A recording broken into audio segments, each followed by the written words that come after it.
انسانی نفس کی چوریاں نفس میں بڑی مکاریاں ہوتی ہیں۔ نفس کی چوریوں کو، نفس کے عیبوں کو، نفس کی مکاریوں کو نبی پاک صلی اللہ علیہ وسلم سے زیادہ کون جان سکتا؟ نبی علیہ الصلاۃ والسلام نے نفس کے ہر مکر، ہر فریب، ہر دھوکے، ہر ایسا ہتھ کنڈا جس سے انسان کے ایمان کو کمزور کیا جا سکے، گمراہ کیا جا سکے، نبی علیہ السلام نے اس دروازے کو بند کیا۔ وہ غیبت کا ہو، وہ جھوٹ کا ہو، وہ لیانی کا ہو، وہ بدگمانی کا ہو، وہ حرام لقمے کا ہو، کوئی بھی انداز ہو، نبی علیہ الصلاۃ والسلام نے اس دروازے کو بند کیا تاکہ نفس کی صحیح طرح تربیت اصلاح ہو سکے، اللہ کے دربار میں سرخرو ہو سکے۔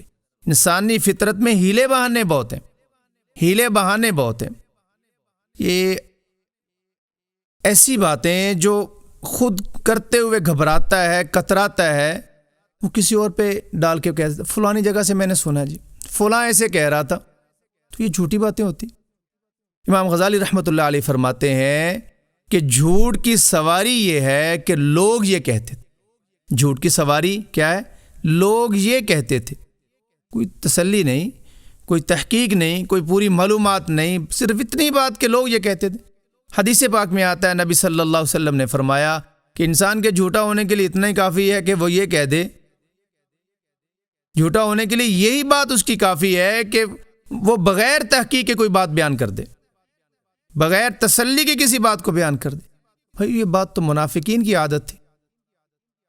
نبی علیہ الصلاۃ والسلام کے زمانہ میں مدینہ میں منافقین کی عادت تھی افواہیں پھیلانا، جھوٹ بولنا، ادھر ادھر کی باتیں کرنا۔ لوگ کہہ رہے تھے میں نے فلاں جگہ سے سنی ہے، فلاں جگہ ایسی بات ہو رہی تھی۔ اور آج کل ہماری ایسی طبیعت عادت بنی ہوئی، موبائل پہ بات کرنی ہے، کسی کو ویسے بات کرنی ہے، بغیر تحقیق کے، بغیر تسلی کے، بغیر کہیں پوری معلومات کے۔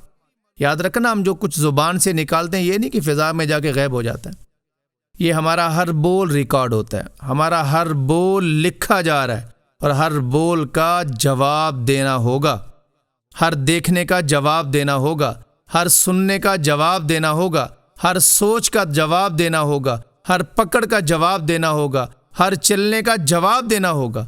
ایسا نہیں ہے افحسبتم انما خلقناکم عبثا وانکم الینا لا ترجعون، عبث نہیں ہے، مجھ سے پوچھ کچھ ہوگی، میری ساری زندگی کا مجھ سے سوال ہوگا۔